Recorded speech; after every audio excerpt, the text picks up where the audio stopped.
Higher secondary maths lab പരീക്ഷ നടത്താൻ വേണ്ടിയിട്ടുള്ള സോഫ്റ്റ്വെയർ എങ്ങനെയാണ് ലാപ്ടോപ്പിൽ അല്ലെങ്കിൽ കമ്പ്യൂട്ടറിൽ ഇൻസ്റ്റാൾ ചെയ്യുന്നത് എന്നാണ് നമ്മൾ മനസ്സിലാക്കാൻ പോകുന്നത്. നമുക്ക് ഈ സോഫ്റ്റ്വെയർ iExamൽ നിന്നും നമുക്ക് ലഭിക്കും. അത് ഒരു പെൻ ഡ്രൈവിൽ കോപ്പി ചെയ്തതിന് ശേഷം നമ്മുടെ ലാപ്ടോപ്പിൻ്റെ ഡോക്യുമെൻറ്റ്സിൽ അത് ഞാനിപ്പോൾ കാണുന്നത് പോലെ കോപ്പി ചെയ്തിടും. അപ്പോൾ കോപ്പി ചെയ്തിടുമ്പോൾ ശ്രദ്ധിക്കേണ്ട ഒരു കാര്യം, നമ്മൾ ആ ഫയൽ പൂർണ്ണമായിട്ടും കോപ്പി പേസ്റ്റ് ആയി എന്ന് ഉറപ്പ് വരുത്തിയതിന് ശേഷം മാത്രമേ പെൻ ഡ്രൈവ് ഊരാൻ പാടുള്ളൂ. ഇനി കോപ്പി പേസ്റ്റ് ചെയ്ത് കഴിഞ്ഞു ഫയൽ ഇതുപോലെ നമ്മൾ കണ്ടു കഴിഞ്ഞാൽ ഇതിനെ റൈറ്റ് ക്ലിക്ക് ചെയ്യുക, അതിൽ എക്സ്ട്രാക്ട് ഹിയർ എന്നുള്ളത് തിരഞ്ഞെടുത്ത് കൊടുക്കുക. അപ്പോൾ ആ ഫയൽ അതിനകത്തുള്ളത് എക്സ്ട്രാക്ട് ചെയ്ത് ഇവിടെ വന്നിട്ടുണ്ട്. ഇപ്പോൾ നമുക്കത് കാണാം. അത് ഡബിൾ ക്ലിക്ക് ചെയ്ത് തുറക്കുക. വീണ്ടും അതിനകത്തൊരു ഫോൾഡർ ഉണ്ട്. അത് വീണ്ടും ഡബിൾ ക്ലിക്ക് ചെയ്ത് തുറക്കുമ്പോൾ install.sh എന്ന് പറയുന്ന ഒരു ഇൻസ്റ്റലേഷൻ ഫയൽ അവിടെ കാണാൻ പറ്റും. ഈ ഇൻസ്റ്റലേഷൻ ഫയൽ ഒന്നുകിൽ ഡബിൾ ക്ലിക്ക് ചെയ്യുക, അപ്പോൾ വരുന്ന പ്രോംപ്റ്റിൽ റൺ ഇൻ ടെർമിനൽ വരും, അത് സെലക്ട് ചെയ്ത് കൊടുക്കുക. അല്ലെങ്കിൽ ഇതിൻ്റെ പുറത്ത് റൈറ്റ് ക്ലിക്ക് ചെയ്യുമ്പോൾ റൺ ഇൻ ടെർമിനലോ അല്ലെങ്കിൽ റൺ ആസ് എ പ്രോഗ്രാമോ ഒക്കെ അവിടെ വരും, അത് സെലക്ട് ചെയ്ത് കൊടുക്കുക. അപ്പോൾ നമ്മൾ ടെർമിനലിലേക്ക് പോകും. നമ്മുടെ യൂസറിൻ്റെ അല്ലെങ്കിൽ ആ ലാപ്ടോപ്പിൻ്റെ യൂസറിൻ്റെ പാസ്വേഡ് ഇവിടെ ചോദിക്കും, അത് എൻ്റർ ചെയ്ത് കൊടുക്കുക. എൻ്റർ ചെയ്യുമ്പോൾ പ്രത്യേകം ശ്രദ്ധിക്കുക, ഒന്നുകൂടെ കാണില്ല, നമ്മൾ കൃത്യമായി ടൈപ്പ് ചെയ്ത് കൊടുക്കുക. എന്നിട്ട് എൻ്റർ ക്ലിക്ക് ചെയ്യുമ്പോൾ ആ ഇൻസ്റ്റലേഷൻ പ്രോസസ്സ് അവിടെ സ്റ്റാർട്ടായി. ഇപ്പോൾ ശരിക്കും സംഭവിക്കുന്നത്, നമുക്ക് പരീക്ഷ നടത്താൻ വേണ്ടിയിട്ട് പുതിയൊരു യൂസർ ഈ സിസ്റ്റത്തിൽ ക്രിയേറ്റ് ചെയ്യപ്പെടുകയാണ് ചെയ്യുന്നത്. സ്വാഭാവികമായിട്ട് അതിൻ്റെ പാസ്വേഡ് ചോദിക്കും. ഇപ്പോൾ ആ പാസ്വേഡ് ചോദിച്ചുകൊണ്ടുള്ള പ്രോംപ്റ്റ് അവിടെ വന്നിട്ടുണ്ട്. അതിൽ പാസ്വേഡ് കൊടുക്കുക, ഇഷ്ടമുള്ള കൊടുക്കുക. ഞാൻ തൽക്കാലം LAB ലാബ് എന്ന് കൊടുക്കുകയാണ്. അത് ഓർമ്മിച്ച് വെക്കുക, അതാണ് നമ്മൾ പരീക്ഷ നടത്താനുള്ള യൂസറിൻ്റെ പാസ്വേഡ്. ഞാൻ ഓക്കെ കൊടുക്കുമ്പോൾ ആ ഇൻസ്റ്റലേഷൻ പ്രോസസ്സ് അവിടെ പൂർത്തിയാവും. ഇത്രയേ ഉള്ളൂ അതിൻ്റെ ഇൻസ്റ്റലേഷൻ നടത്തുന്നത് എങ്ങനെയാണ് എന്നുള്ളത്. നമുക്കറിയാം, പരീക്ഷ നടത്താൻ വേണ്ടിയിട്ട് രണ്ട് തരം സിസ്റ്റം സ്കൂളിൽ വേണം. ഒന്ന് മെയിൻ സിസ്റ്റം എന്ന് പറയുന്ന അല്ലെങ്കിൽ സർവർ എന്ന് പറയുന്ന ഒരു സിസ്റ്റം, അത് ഒരെണ്ണേ ഉണ്ടാവുള്ളൂ ഒരു സ്കൂളിൽ. അതിന് കമ്പ്യൂട്ടർ ID നമ്പർ 1 ആണ് ബൈ ഡിഫോൾട്ട് കൊടുക്കുക. അതിൽ മാറ്റം ഒന്നും ഉണ്ടാവാൻ പാടില്ല, നിർബന്ധമായിട്ട് 1 കൊടുക്കണം. പിന്നെ മറ്റ് സിസ്റ്റങ്ങൾ എന്ന് പറഞ്ഞാൽ പരീക്ഷ നടത്താൻ വേണ്ടിയിട്ട് കുട്ടികളെ ഇരുത്തുന്ന സിസ്റ്റംസ്, നമ്മൾ എക്സാം സിസ്റ്റംസ് എന്ന് പറയാം. അതിന് കമ്പ്യൂട്ടർ ID 1 ഒഴിച്ച് ബാക്കിയുള്ള ഏത് സംഖ്യ വേണമെങ്കിൽ കൊടുക്കാം, 2 3 4 5 ഏത് വേണമെങ്കിലും കൊടുക്കാം. അപ്പോൾ നമ്മൾ ഈ സോഫ്റ്റ്വെയർ കിട്ടിക്കഴിഞ്ഞാൽ ആദ്യം ചെയ്യേണ്ടത് ഈ സിസ്റ്റത്തിലെല്ലാം ഒരേ സമയത്ത് ഇൻസ്റ്റാൾ ചെയ്ത് വെക്കുക. അത് പരീക്ഷ തുടങ്ങുന്നതിന് തലേ ദിവസം ചെയ്ത് വെക്കാവുന്നതാണ്.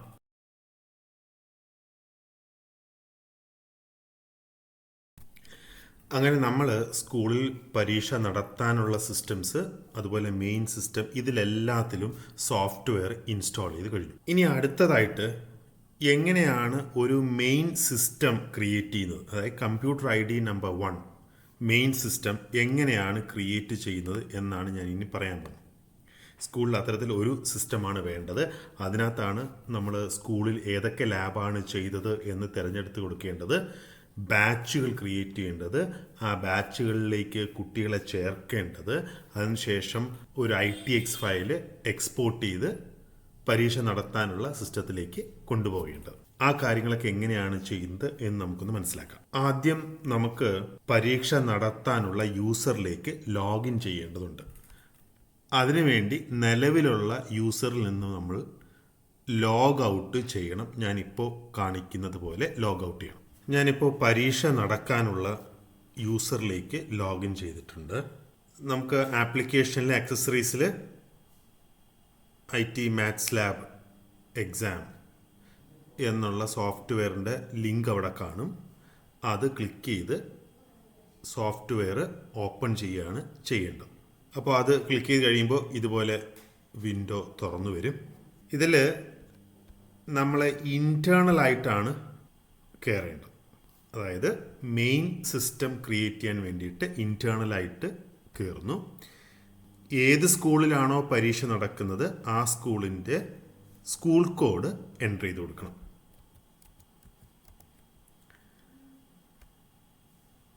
പാസ്വേഡ് നമ്മൾ ട്രെയിനിങ് പർപ്പസിന് വേണ്ടിയിട്ട് ഇൻറ്റേർണലിലെ പാസ്വേഡ് ABCD എന്നാണ്. ശരിക്കുള്ള ഒരു പരീക്ഷയുടെ സമയത്ത് iExamലെ ഇൻഡിവിജ്വൽ ലോഗിനിൽ നിന്നും കിട്ടും. ഞാൻ ലോഗിൻ ചെയ്തു. അപ്പോൾ ആ സ്കൂളിൻ്റെ പേരൊക്കെ അവിടെ വരുന്നുണ്ടോ എന്നുള്ളത് നമുക്ക് വെരിഫൈ ചെയ്യാം.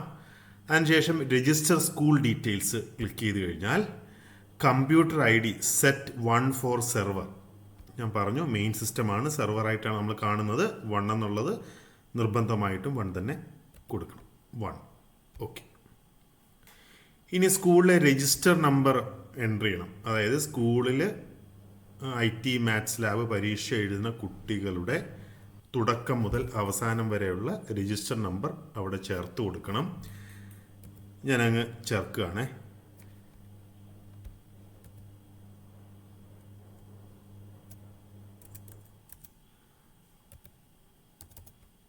ഞാനിപ്പോൾ 101 പേരെ ചേർത്തിട്ടുണ്ട്, ഇപ്പോൾ കാണാം. ഇനി ഒരാളെ മാത്രമായിട്ട് ചേർക്കണമെങ്കിൽ അദ്ദേഹത്തിൻ്റെ തുടക്ക നമ്പറും അവസാന നമ്പറും സെയിം തന്നെ കൊടുത്താൽ മതി. ഇപ്പോൾ 150, അതുപോലെ തന്നെ ഇവിടെയും.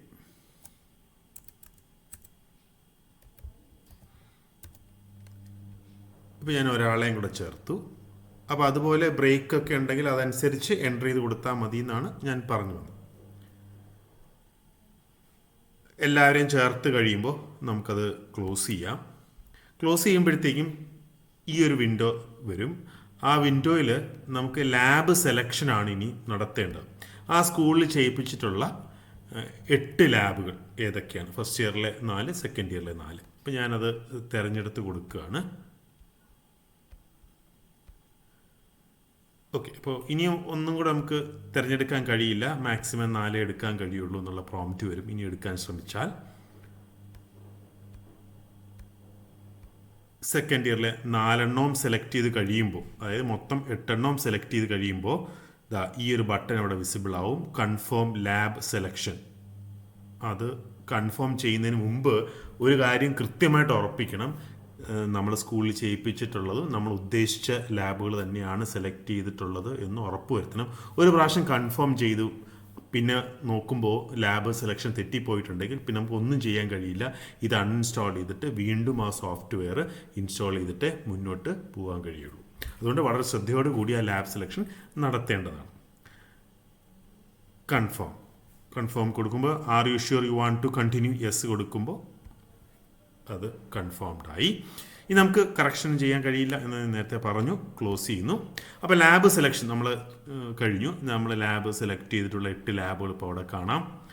ഇനി നമുക്ക് അടുത്ത ചെയ്യേണ്ടത് ബാച്ചുകൾ ക്രിയേറ്റ് ചെയ്യുക എന്നുള്ളതാണ്. അപ്പോൾ ബാച്ച് 1 എന്നുള്ളത് പേരവിടെ കാണാം, ഡേറ്റ് കാണാം, പിന്നെ ടൈം ആഫ്റ്റർനൂൺ, ഫോർനൂൺ ഒക്കെ കാണാം. ഞാൻ ഒരു ബാച്ച് ഇതണ്ടേ ക്രിയേറ്റ് ചെയ്യുന്നു, ബാച്ച് 1.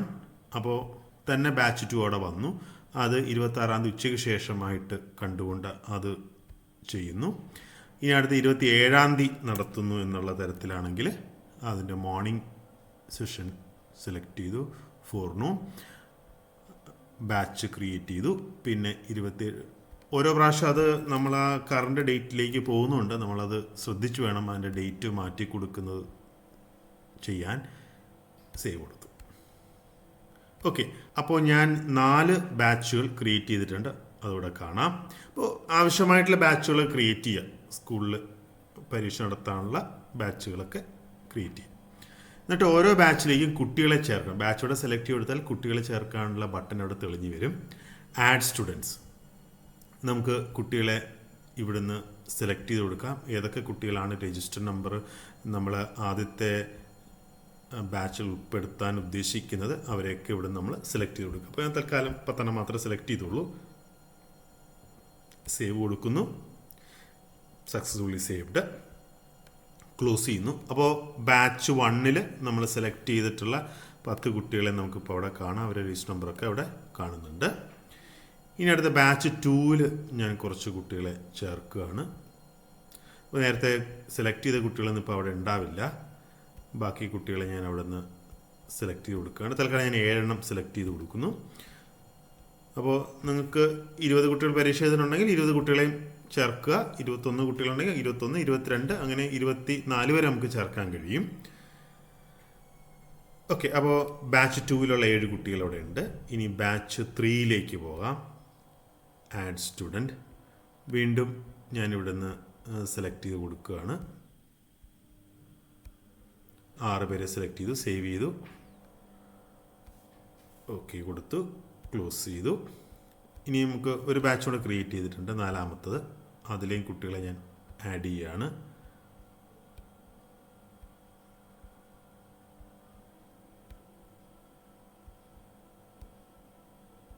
ഓക്കെ, 8 കുട്ടികളെ ഞാൻ അവിടെ ചേർത്തു, ക്ലോസ് ചെയ്തു.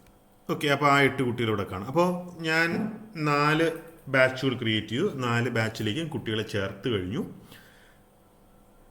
ഇനിയും കുട്ടികളെ ചേർക്കാനൊന്നുമില്ല എന്ന് ഉറപ്പ് വരുത്തി കഴിഞ്ഞാൽ, എല്ലാ കുട്ടികളെയും പരീക്ഷയ്ക്ക് ഷെഡ്യൂൾ ചെയ്ത് കഴിഞ്ഞു എന്നൊക്കെ ഉറപ്പ് വരുത്തി കഴിഞ്ഞാൽ, നമുക്ക് ചെയ്യേണ്ട അവസാനത്തെ പ്രോസസ്സ് ഇതാണ്. ഫയൽ എടുക്കുക, അതിൽ export batches and schedules click ചെയ്യുക. 71 students has not been allotted to any batch. Are you sure you want to continue with this action? നിങ്ങൾക്ക് നേരത്തെ അറിയാം, ഞാൻ കുറേ അധികം കുട്ടികളെ അതിൽ ചേർത്തിട്ടുണ്ട്, അവരെല്ലാം ചെയ്തിട്ടില്ല എന്ന് പറയണം. യെസ് ക്ലിക്ക് ചെയ്ത് കഴിഞ്ഞാൽ നമുക്ക് മുന്നോട്ട് പോകാം. നോ ക്ലിക്ക് ചെയ്താൽ പിന്നെയും നമുക്ക് ബാച്ച് ക്രിയേറ്റ് ചെയ്യുകയും കുട്ടികളെ ആഡ് ചെയ്യുകയും ഒക്കെ ചെയ്യാം. ഒരു പ്രാവശ്യം യെസ് ക്ലിക്ക് ചെയ്ത് കഴിഞ്ഞാൽ പിന്നെ നമുക്ക് ഇതിനകത്ത് ഒന്നും ചെയ്യാൻ കഴിയില്ല. പുതിയതായിട്ട് കുട്ടികളെ ചേർക്കാനോ ഒന്നും ചെയ്യാൻ കഴിയില്ല. നമ്മൾ അഥവാ യെസ് ക്ലിക്ക് ചെയ്തിട്ട് പിന്നെ നോക്കുമ്പോഴാണ് 2 കുട്ടികളെ ചേർത്തിട്ടില്ല എന്ന് മനസ്സിലാവുന്നെങ്കിൽ ഇത് മൊത്തം അൺഇൻസ്റ്റാൾ ചെയ്ത് കളഞ്ഞിട്ട് പുതിയതായിട്ട് നമ്മൾ ചെയ്യേണ്ടി വരും. അതുകൊണ്ട് ഈ 2 കാര്യങ്ങൾ, അതായത് ലാബ് സെലക്ഷനും കുട്ടികളെ നമ്മൾ എക്സ്പോർട്ട് ചെയ്യുന്നതിന് മുമ്പേ ചേർക്കുന്ന ഈ പ്രോസസ്സും വളരെ സൂക്ഷ്മതയോടുകൂടി ചെയ്യേണ്ടതാണ്. ഇത് ഒരു തവണ മാത്രമേ ചെയ്യേണ്ടതുള്ളൂ എന്ന് മനസ്സിലാക്കാം. ഞാൻ യെസ് കൊടുക്കുമ്പോൾ നമുക്കൊരു പ്രോംപ്റ്റ് വരും. അതിനകത്ത് ബാച്ച് 1-ൽ 10 കുട്ടികളുണ്ട്, ബാച്ച് 2-ൽ 7, അങ്ങനെയുള്ള ഒരു നിർദ്ദേശം അവിടെ വരുന്നുണ്ട്. യെസ് കണ്ടിന്യൂ കൊടുക്കുന്നു. അപ്പോൾ നമുക്ക് ഒരു പേര് കൊടുത്തതിനെ സേവ് ചെയ്യാൻ പറയുന്നുണ്ട്. ഞാൻ തൽക്കാലം ഓൾ ബാച്ചസ് എന്ന് കൊടുക്കുകയാണ്.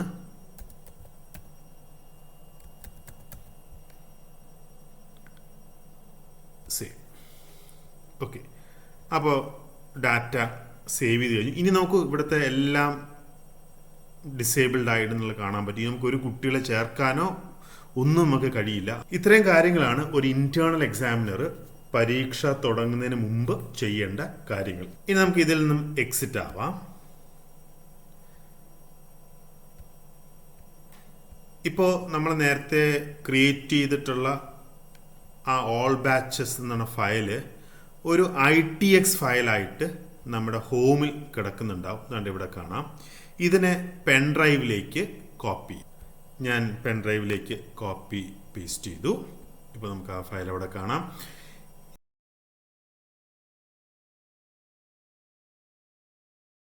IT മാത്സ് ലാബ് പരീക്ഷ സോഫ്റ്റ്വെയറിന്റെ സഹായത്തോടു കൂടി ചെയ്യുമ്പോൾ എക്സ്റ്റേണൽ എക്സാമിന് ഉണ്ടാകുന്ന ഏറ്റവും വലിയൊരു സൗകര്യം എന്ന് പറയുന്നത്, ഏത് ബാച്ചിന്റെ ആണോ പരീക്ഷ നടക്കുന്നത് ആ ബാച്ചിന്റെ ചോദ്യപേപ്പറും ആൻസർ കീയും ലഭിക്കും എന്നതാണ്. എങ്ങനെയാണ് ആൻസർ കീ കിട്ടുന്നതെന്ന് നമുക്ക് നോക്കാം. പരീക്ഷ തുടങ്ങുന്നതിന് തൊട്ട് മുന്നേ നമ്മുടെ കമ്പ്യൂട്ടർ ID 1, അതായത് മെയിൻ സിസ്റ്റത്തിൽ എക്സ്റ്റേണൽ ആയിട്ട് ലോഗിൻ ചെയ്യണം. യൂസർ നെയിം കൊടുത്തു, പാസ്വേഡ് എക്സ്റ്റേണലിൻ്റെത് 1 2 3 4 ആണ് ബൈ ഡിഫോൾട്ടായിട്ട് നമ്മൾ കൊടുത്തിരിക്കുന്നത്. എക്സ്റ്റേണൽ പാസ്വേഡ് എക്സ്റ്റേണലിൻ്റെ iExam ലോഗിൻ നിന്നും കിട്ടും. ഞാൻ ലോഗിൻ ചെയ്തു. ഏത് ബാച്ചിൻ്റെ ആണ് ആൻസർ കീ കാണേണ്ടത് എന്നുള്ളത് ഇവിടുന്ന് തിരഞ്ഞെടുത്ത് കൊടുക്കുക. ബാച്ച് 1 തിരഞ്ഞെടുത്ത് കൊടുക്കുമ്പോൾ സൈഡിൽ ഗെറ്റ് ആൻസർ കീ കാണും. അത് ക്ലിക്ക് ചെയ്ത് കഴിയുമ്പോൾ the PDF file is saved in the home MathsLab demo 2025 answer key 1.pdf എന്നുള്ള PDF ഫയലായിട്ട് അത് ഹോമിലുണ്ട് എന്നാണ് പറയുന്നത്. ഓക്കെ കൊടുക്കുമ്പോഴത്തേക്കും അത് തുറന്നു വരികയും ചെയ്യും. അതിൽ ചോദ്യങ്ങൾ ഏതൊക്കെയാണെന്നുള്ളത് നമുക്ക് കാണാൻ പറ്റുന്നുണ്ട്. കൂടാതെ അതിൻ്റെ ആൻസർ കീയും അവിടെ ഉള്ളതൊക്കെ നമുക്കിപ്പോൾ കാണാൻ പറ്റും. ആ രീതിയിൽ പരീക്ഷ നടക്കുന്ന സമയത്ത് തന്നെ എക്സ്റ്റേണൽ എക്സാമിനറിന് കുട്ടികളുടെ ആൻസർ സ്ക്രിപ്റ്റ് മൂല്യനിർണ്ണയം നടത്താൻ പറ്റും.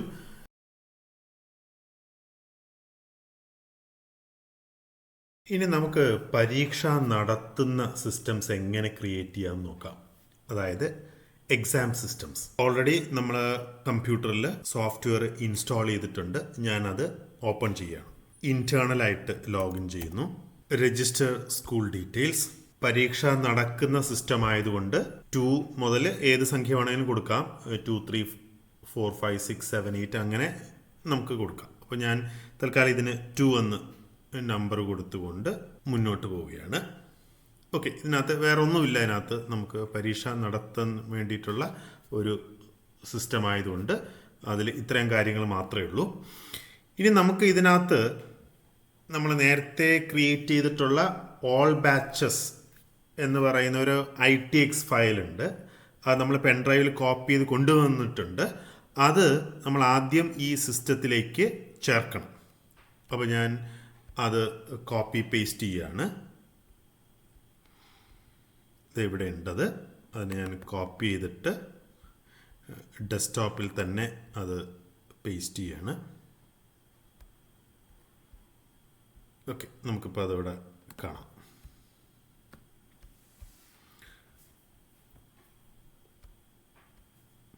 ഞാൻ അതിനെ ഇമ്പോർട്ട് ചെയ്യാണ്. Import batches and schedules. ഡെസ്ക്ടോപ്പിലാണുള്ളത്. ഡെസ്ക്ടോപ്പ് സെലക്ട് ചെയ്ത് കൊടുക്കുന്നു. ഓൾ ബാച്ചസ് ITX ഫയൽ ഉണ്ട്. നിങ്ങൾ ഏതാണോ പേര് കൊടുത്തത് അതവിടെ ഉണ്ടാവും. അത് സെലക്ട് ചെയ്യുക, ഓപ്പൺ കൊടുക്കുക. Batch details imported successfully. അപ്പോൾ നമ്മൾ നേരത്തെ സെലക്ട് ചെയ്ത് കൊടുത്ത ആ 8 ലാബുകളവിടെ കാണാം. ഇവിടെ ക്ലിക്ക് ചെയ്ത് കഴിഞ്ഞാൽ ബാച്ചസ് കാണാം. ഓരോന്ന് സെലക്ട് ചെയ്ത് കൊടുത്താൽ ഓരോ ബാച്ചിൽ നമ്മൾ ചേർത്തിട്ടുള്ള കുട്ടികളുടെ രജിസ്റ്റർ നമ്പേഴ്സ് അവിടെ വിസിബിൾ ആവും. രാവിലെ നമ്മൾ ഏത് ബാച്ചിൻ്റെ ആണോ പരീക്ഷ നടക്കുന്നത് ആ ബാച്ചിനെ നമ്മളിവിടെ ആക്ടിവേറ്റ് ചെയ്ത് കൊടുക്കണം. അപ്പോൾ ഇവിടെ ഒരു ബട്ടൺ ഉണ്ട്, ആക്ടിവേറ്റ്. അപ്പോൾ രാവിലെ പരീക്ഷ തുടങ്ങുന്നതിന് മുമ്പ് പരീക്ഷ നടത്താൻ വച്ചിട്ടുള്ള എല്ലാ സിസ്റ്റത്തിലും ഇതുപോലെ ചേർത്ത് വെക്കണം. ഒരു പ്രാവശ്യം ചേർത്താൽ മതി. അതിനുശേഷം രാവിലെ നടക്കുന്ന ബാച്ച് 1 ആണെങ്കിൽ ബാച്ച് 1നെ ആക്ടിവേറ്റ് ചെയ്ത് കൊടുക്കുക. അപ്പോൾ are you sure to activate this batch? Yes കൊടുത്തു കഴിഞ്ഞാൽ ഈ ബാച്ചിൻ്റെ പരീക്ഷ നടക്കും. ഈ ബാച്ചിലെ പരീക്ഷ മൊത്തം പൂർത്തിയായി കഴിയുമ്പോൾ നമ്മളിവിടെ ബാച്ച് എക്സാം ഫിനിഷ് എന്ന ബട്ടണിൽ ക്ലിക്ക് ചെയ്തിട്ട് ആ ബാച്ചിൻ്റെ പരീക്ഷ പൂർണ്ണമായിട്ട് നമുക്ക് അവസാനിപ്പിക്കുകയും ചെയ്യാം. ഇത്രയും കാര്യങ്ങൾ ചെയ്ത് കഴിയുന്നതോടുകൂടി ഇന്റേണലിൻ്റെ ജോലികളവിടെ പൂർത്തിയായി. ഇനി പരീക്ഷാ സമയത്ത് എക്സ്റ്റേണൽ ഈ 2 മുതൽ അങ്ങോട്ടുള്ള അല്ലെങ്കിൽ എക്സാം സിസ്റ്റത്തിൽ ലോഗിൻ ചെയ്ത് പരീക്ഷ നടത്തേണ്ടതാണ്. ഇനി അത് എങ്ങനെയാണ് ചെയ്യുന്നത് എന്ന് നമുക്ക് മനസ്സിലാക്കാം. ഇന്റേണൽ എക്സിറ്റ് ആവുന്നു. ഒന്നും കൂടെ ആ സോഫ്റ്റ്വെയർ ഓപ്പൺ ചെയ്യുന്നു. എക്സ്റ്റേണലായിട്ട് ലോഗിൻ ചെയ്യുന്നു. ബാച്ച് 1ൻ്റെ പരീക്ഷയാണ് നടക്കേണ്ടത്. ബാച്ച് 1 സെലക്ട് ചെയ്ത് കൊടുക്കുന്നു. രജിസ്റ്റർ സ്റ്റുഡൻസിൽ ക്ലിക്ക് ചെയ്യുന്നു. ഇനി കുട്ടിയുടെ രജിസ്റ്റർ നമ്പർ എക്സ്റ്റേണൽ എക്സാമിൽ എൻ്റർ ചെയ്ത് കൊടുക്കുന്നു. ഇവിടെ ക്ലിക്ക് ചെയ്ത് കഴിഞ്ഞാൽ please verify the register number. The register number details are given below. അത് ഓക്കെ ആണോ എന്ന് ഉറപ്പുവരുത്താൻ വേണ്ടിയിട്ടുള്ള ഒരു പ്രോംപ്റ്റാണ്. എസ് കൊടുക്കുന്നു. ഇനിയിപ്പോൾ കുട്ടിയെ ഇരുത്തി പരീക്ഷ എഴുതിക്കാൻ തുടങ്ങാം. ഇനിയിപ്പോൾ കുട്ടിയാണ് ഇരിക്കുന്നത് എന്ന് സങ്കല്പിക്കുക. കുട്ടി എങ്ങനെയാണ് പരീക്ഷ എഴുതേണ്ടത് എന്നുള്ളതാണ് നമ്മൾ ഇനി മനസ്സിലാക്കാൻ പോകുന്നത്. ഇൻസ്ട്രക്ഷൻസ് ഒക്കെ വായിച്ചു നോക്കാം. അതിനുശേഷം സ്റ്റാർട്ട് പ്രാക്ടിക്കൽ എക്സാം എന്നുള്ള ബട്ടണിൽ ക്ലിക്ക് ചെയ്യുമ്പോൾ click okay to load the questions. അപ്പോൾ ആ കുട്ടിക്കുള്ള ചോദ്യങ്ങൾ അവിടെ കാണാം. ഇതാണ് ആദ്യത്തെ ചോദ്യം.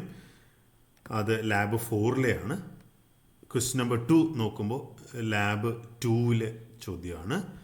ക്വസ്റ്റ്യൻ നമ്പർ 3 ലാബ് 1ലെ ചോദ്യമാണ്. ക്വസ്റ്റ്യൻ നമ്പർ 4 ലാബ് 18 ആണ്. ക്വസ്റ്റ്യൻ നമ്പർ 5, ക്വസ്റ്റ്യൻ നമ്പർ 6 എല്ലാം നമുക്ക് ഒറ്റ നോട്ടത്തിലൊക്കെ ഇവിടെ കാണാൻ കഴിയും.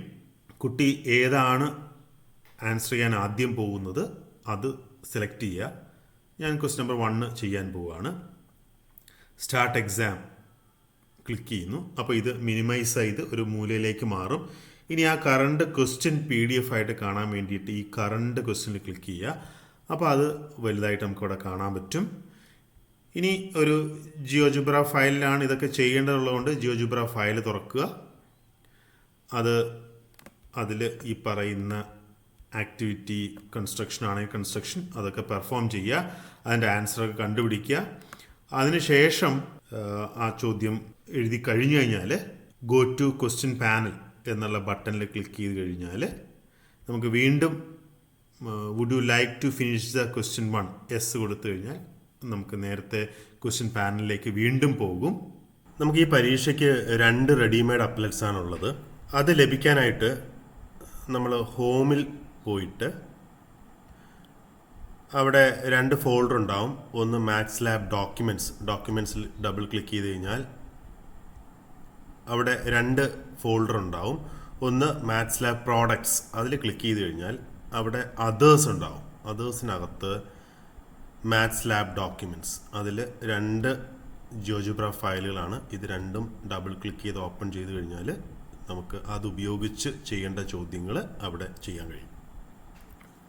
അങ്ങനെ 4 ക്വസ്റ്റ്യനും ഞാൻ പൂർത്തിയാക്കി. അപ്പോൾ ഫിനിഷ് ബട്ടൺ ക്ലിക്ക് ചെയ്താൽ ഫിനിഷ് എക്സാം ക്ലിക്ക് ചെയ്ത് കഴിഞ്ഞാൽ practical exam status do you want to finish exam എന്നുള്ള പ്രോംപ്റ്റ് വരും. യെസ് കൊടുത്തു കഴിഞ്ഞാൽ പഴയ വിൻഡോയിലേക്ക് വരും. ഇനി പരീക്ഷ പൂർത്തിയാക്കണമെങ്കിൽ എക്സ്റ്റേണൽ എക്സാമിനർ അദ്ദേഹത്തിൻ്റെ പാസ്വേഡ് എൻ്റർ ചെയ്ത് കൊടുത്തു കഴിഞ്ഞാൽ മാത്രമേ കുട്ടിയുടെ ആ പരീക്ഷ അവിടെ പൂർത്തിയാകൂ. അതിനുശേഷം കുട്ടിയെ നമുക്ക് പുറത്തേക്ക് വിടാൻ പാടുള്ളൂ. അപ്പോൾ പാസ്വേഡ് ഞാൻ ടൈപ്പ് ചെയ്ത് കൊടുക്കുകയാണ്. ഓക്കെ കൊടുക്കുമ്പോഴത്തേക്കും പരീക്ഷ അവിടെ പൂർത്തിയാവുകയും നമ്മുടെ സോഫ്റ്റ്വെയറിൽ നിന്നും എക്സിറ്റ് ആവുകയും ചെയ്തിട്ടുണ്ട്. അപ്പോൾ ഈ രീതിയിലാണ് കുട്ടി പരീക്ഷ എഴുതുക എന്നുള്ളത് നമുക്ക് മനസ്സിലാക്കാം.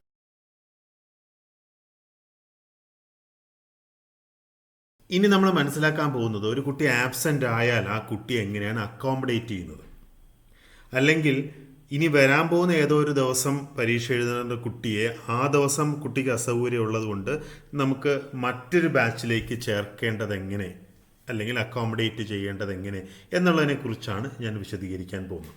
കുട്ടിയെ ഏത് സിസ്റ്റത്തിലാണോ നമ്മൾ ഇരുത്താൻ ഉദ്ദേശിക്കുന്നത് ആ സിസ്റ്റത്തിൽ നമ്മൾ സോഫ്റ്റ്വെയർ ഓപ്പൺ ചെയ്യാം. അതിനുശേഷം എക്സ്റ്റേണലായിട്ട് ലോഗിൻ ചെയ്തു. ഇനി സെറ്റിങ്സിനകത്ത് ബാച്ച് റീഷെഡ്യൂളർ എന്ന് പറയുന്നൊരു ലിങ്ക് ഉണ്ട്. അത് സെലക്ട് ചെയ്ത് കൊടുക്കുമ്പോൾ നമുക്ക് ഏത് ബാച്ചിലേക്ക് വേണമെങ്കിലും ഒരു കുട്ടിയെ ചേർക്കാം. അപ്പോൾ ആദ്യത്തെ ബാച്ചിൽ പരീക്ഷ എഴുതേണ്ട ഒരു കുട്ടി ഉണ്ടായിരുന്നു. ആ കുട്ടിയെ നമ്മൾ 2ാമത്തെ ബാച്ചിലേക്ക് ചേർക്കുകയാണ് എന്ന് വിചാരിക്കുക. അപ്പോൾ ഈ കുട്ടി, ഈ രജിസ്റ്റർ നമ്പറുള്ള കുട്ടിയെ ഞാൻ 2ാമത്തെ ബാച്ചിലേക്ക് ചേർക്കുകയാണ്. ബാച്ച് 2 എന്ന് പറഞ്ഞിട്ട് സെലക്ട് ചെയ്ത് കൊടുത്തിട്ട് അക്കോമഡേറ്റ് ക്ലിക്ക് ചെയ്താൽ ആ കുട്ടിയെ റീഷെഡ്യൂൾഡ് ടു ബാച്ച് 2. ശരിക്കും അത് ബാച്ച് 1ലെ കുട്ടിയായിരുന്നു, ആബ്സെൻ്റ് ആയി പോയതാണ്. ഇനി വേറൊരു കുട്ടി 4ാമത്തെ ബാച്ചിലുള്ളതാണ് എന്ന് കരുതുക.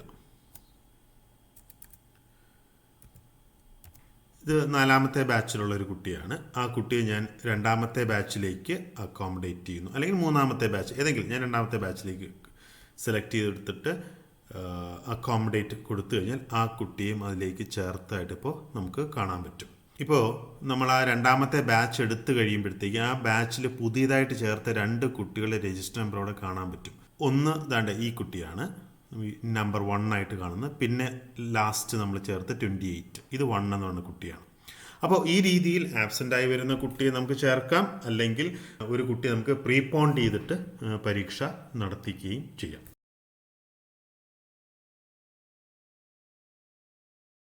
പരീക്ഷ എല്ലാം പൂർത്തിയായി കഴിഞ്ഞാൽ നമ്മൾ ഈ പരീക്ഷ നടത്താൻ വേണ്ടിയിട്ട് പുതിയൊരു യൂസർ ക്രിയേറ്റ് ചെയ്തിട്ടുണ്ട്. അത് സിസ്റ്റത്തിൽ നിന്നെല്ലാം റിമൂവ് ചെയ്യണം. പരീക്ഷ നടത്തുന്ന യൂസറിൽ നിന്നും നിർബന്ധമായിട്ടും ലോഗ് ഔട്ട് ചെയ്തിട്ട് വേണം ആ യൂസർ അൺഇൻസ്റ്റാൾ ചെയ്യാൻ. അതിന് വേണ്ടിയിട്ട് നമ്മൾ ചെയ്യേണ്ടത്, നമ്മൾ നേരത്തെ കണ്ട ഫോൾഡർ വീണ്ടും തുറക്കുക. വീണ്ടും തുറന്ന് അതിനകത്ത് കയറുമ്പോൾ അൺഇൻസ്റ്റാൾ മാത്ത് ലാബ് എക്സാം ഒരു സിപ്പ് ഫയൽ കാണും. അത് എക്സ്ട്രാക്ട് ചെയ്ത് കൊടുക്കുക, എക്സ്ട്രാക്ട് ഹിയർ കൊടുക്കുക.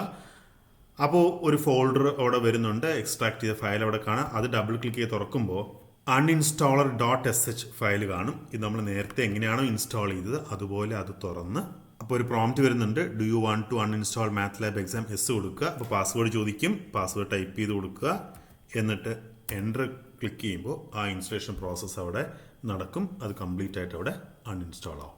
Maths lab exam has been removed, please restart the computer. Okay കൊടുക്കുമ്പോൾ ആ പുതിയതായിട്ട് നമ്മൾ പരീക്ഷ നടത്താൻ വേണ്ടി വന്നിട്ടുള്ള ആ യൂസർ റിമൂവ്ഡ് ആയിട്ടുണ്ട്. ഇതുപോലെ പരീക്ഷ മൊത്തം തീർന്നു കഴിയുമ്പോൾ പരീക്ഷ നടത്താൻ ഉപയോഗിച്ച സിസ്റ്റം അതുപോലെ മെയിൻ സിസ്റ്റം ഇതിൽ നിന്നെല്ലാം റിമൂവ് ചെയ്ത് ആ സിസ്റ്റംസ് ഒക്കെ പഴയതുപോലെ ആക്കുന്നത് നന്നായിരിക്കും. നമ്മൾ ഒരു തവണ സോഫ്റ്റ്വെയർ എക്സ്ട്രാക്ട് ചെയ്ത് കഴിഞ്ഞ് ഇൻസ്റ്റലേഷൻ നടത്തി കഴിഞ്ഞാൽ പിന്നെ അത് ഇൻസ്റ്റലേഷന് ഉപയോഗിക്കാൻ കഴിയില്ല. കാരണം ഇത് വൺ ടൈം എക്സിക്യൂട്ടബിൾ ഫയലാണ്. അതുകൊണ്ട് തന്നെ നമ്മൾ ഒരു തവണ ഇത് ചെയ്ത് കഴിഞ്ഞാൽ നമ്മൾ അതിനെ ഡിലീറ്റ് ചെയ്ത് കളഞ്ഞിട്ട് ഷിഫ്റ്റ് ഡിലീറ്റ് ചെയ്ത് കളഞ്ഞതിന് ശേഷം വീണ്ടും ഇത് എക്സ്ട്രാക്ട് ചെയ്തിട്ട് നമുക്ക് ഉപയോഗിക്കാൻ സാധിക്കുകയുള്ളൂ.